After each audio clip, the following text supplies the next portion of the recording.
Welcome to our commercial advertising photography class. I'm glad you've joined us.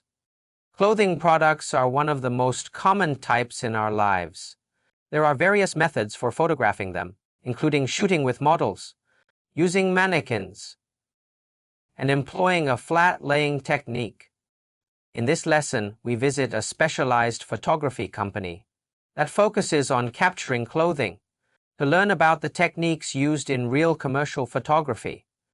When we open a shopping app like Taobao and browse for clothing jackets, we often come across images where the garments are neatly displayed, appearing as if they are being worn by someone. This three-dimensional effect is quite captivating. How is it achieved? We have invited Mr. Chen Zheyu, an expert in the field of flat-laying clothing photography, to join us and explain the techniques in shooting clothing products. Hello everyone. Today I will talk about some techniques and features of flat-lay photography. Let's start by familiarizing ourselves with the layout of the studio. Behind me is the area dedicated to flat-lay photography. Typically, the clothes brought in by the clients are first classified and arranged here awaiting their turn to be photographed. Within the studio, there are several distinct areas. One is the flat-lay section with a gray carpet. Another features a wooden floor for flat-lay shots, and a section with a wooden floor for hanging shoots. Additionally, there is a simple white backdrop area. The spot where I am currently situated is suitable for capturing more casual clothing, creating a relaxed atmosphere, similar to that of A. On the other side, we can shoot clothing with a Japanese-style aesthetic. Behind me is a large-scale seamless backdrop, and on this side, we have a gray one. Various background roles, including colored backdrops, are hung to complement and enhance the photography of different types of clothing. Furthermore, there is a darker backdrop on the other side, which can be used to coordinate with models, or when shooting garments for fashion sets, or with professional models. Mr. Chen just introduced us to the layout of the entire studio and its purposes. During this segment, we have observed some interesting little tools. What are these tools used for? Let's ask Mr. Chen to explain. For example, the tool that Mr. Cao was holding may appear a bit rudimentary, but it is extremely practical. Generally, when we do flat-lay photography, we can't just place the clothes flat on the surface.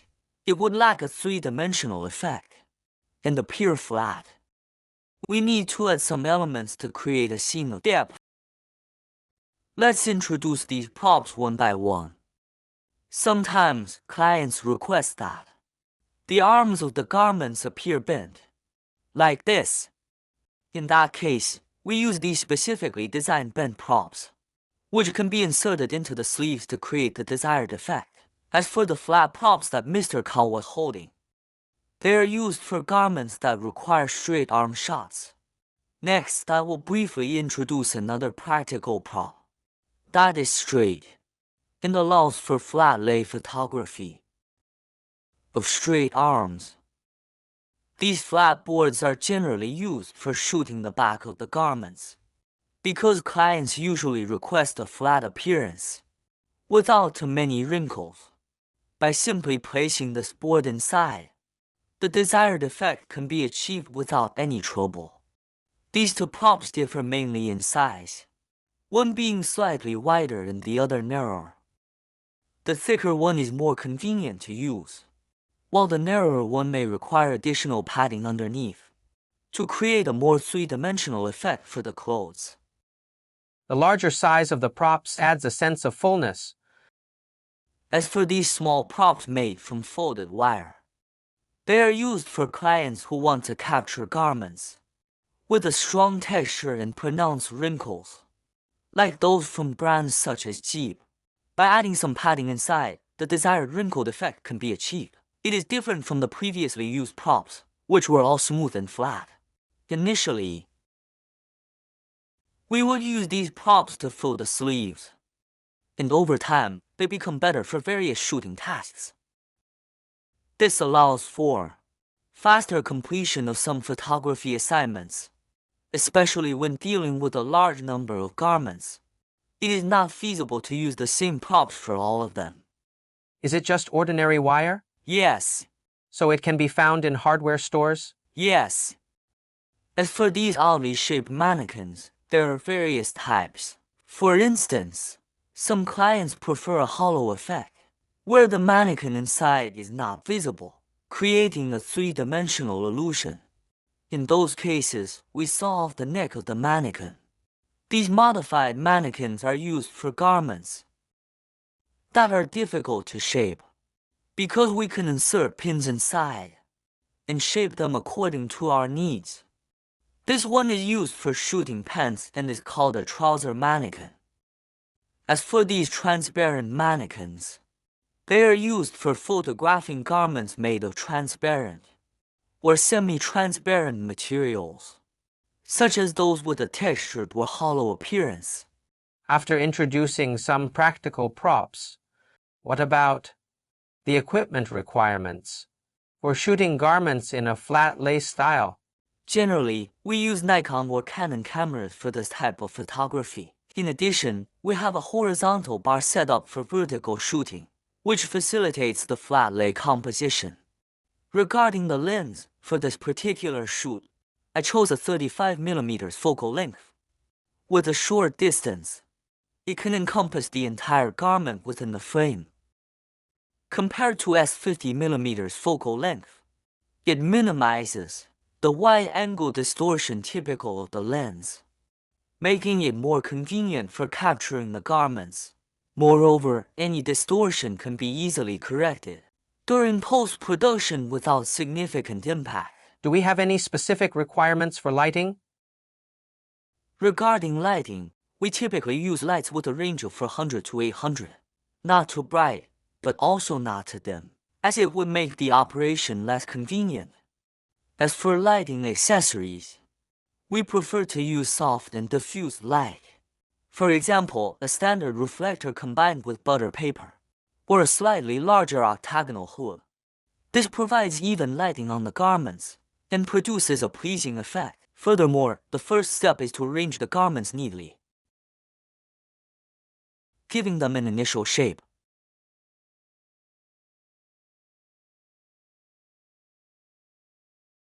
Then, we use these cylindrical rolls to fill them up, achieving a voluminous effect. It's quite convenient.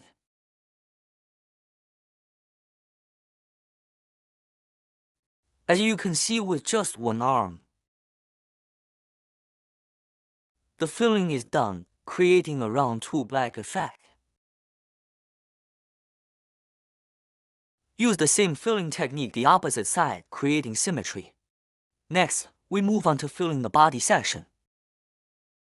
Typically, we use materials such as cotton to achieve a soft and pliable fill. However, in this case, we are using rolled-up t-shirts to achieve the same desired effect.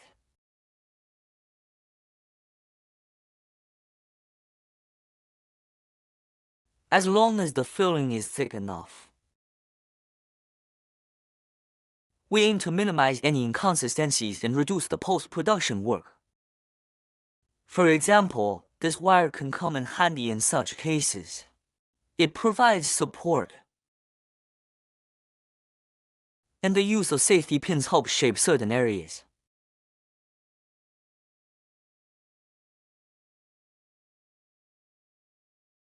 Additionally, for the collar, we use a wire to create some support, giving the clothes a more three-dimensional appearance.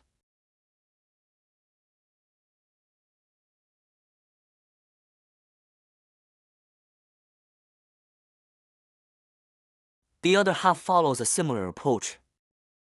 But if there are any areas that appear bulge, we gently loosen and press them down.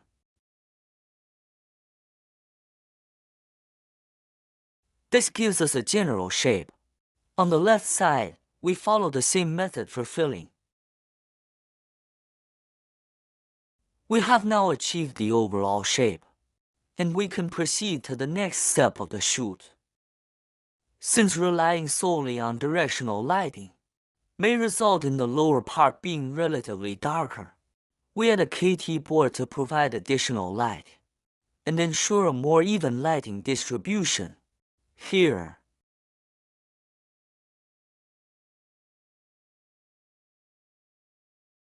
Is this already okay? Certainly not. We still have post-processing to do. Typically, prepping the clothing for shoot accounts for 60% of the workload, while the remaining 40% is dedicated to post-production. Sometimes special requirements from clients mandate additional unique treatments. Now let's open Photoshop to work on this image.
During the clothing shoot, we need to pay attention to the different types of fabric.